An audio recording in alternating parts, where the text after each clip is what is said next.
Debrek stood next to the other members of his unit and swallowed hard. The back of the plane began to open, and the air began to whip through the cabin. The shipmaster signaled that it was time, and the men began to march out of the plane. Debrek took a deep breath and stepped to the edge of the abyss, and then plunged into the nothing beyond. He tumbled for a while, then righted as his chute opened.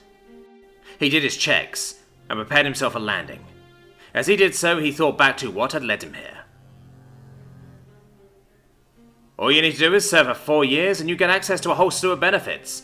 College tuition, healthcare, low-interest home loans and more, the recruiter told him. He had read through all the documents, and decided the benefits were worth the time. As a first-generation Mezec, born to immigrant parents, he felt compelled to prove his worth to his parents' adopted home, to prove he was truly a man of Earth. He signed the paperwork, and shook hands with the recruiter. You better push harder, maggots! I will not have you disgracing my beloved corps. I will weed out the weak, the spineless, and the cowardly. If you make it through this training, and I do mean if, you will be a well-oiled, smoothly operating, destructive force, whose very presence will frighten the enemy half to death. Congratulations, Marines. I salute your commitment, and your sense of honor and duty. The only order I have left for you is to serve with honor.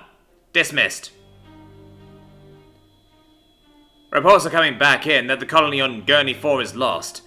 It appears the Hearth have destroyed the settlement and claimed the system for themselves. The United Earth Congress are preparing to dispatch the UECM troops to defend the system. Closer to home. Back in the present, Debrek landed and released his chute. He settled his equipment and checked his tactical display. He oriented on the rally point and started moving towards it. After 20 minutes or so, he saw the rest of the squad and moved to meet up with them. Once the last few stragglers arrived, they would move on to the engagement zone. Debrek! The medic was screaming his name, but Debrek couldn't respond. He tried, but his mouth wasn't working, and his limbs weren't responding. He'd been entrenched with a few squad mates when the artillery started pounding on the front lines. Debrek recalled hearing the sound of shells falling, and then everything went blurry. Debrek was tired, and he wanted to sleep, but the medic, Smitty, kept telling him to stay awake. Kept asking him questions he couldn't get his mouth to answer.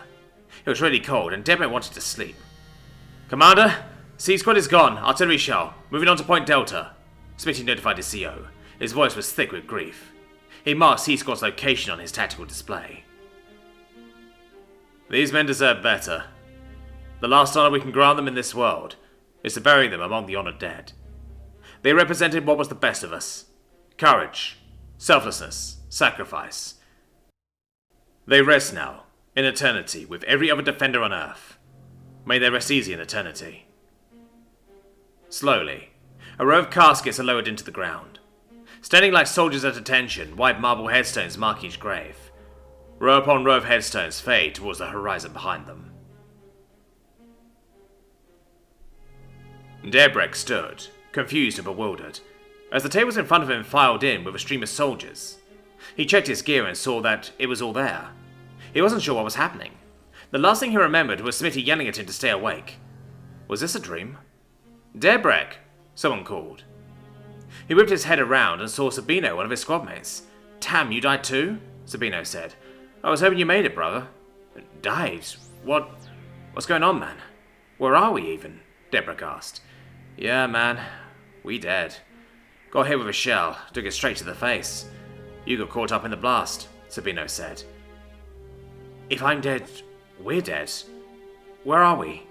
Oh, shit. You don't know, huh? I forgot you're a first-generation Earthling, bro. This is the afterlife, or one of the many afterlives from Earth legends.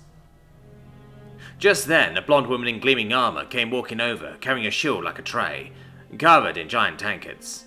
She stopped and waited until both men had a tankard. They were filled with ale.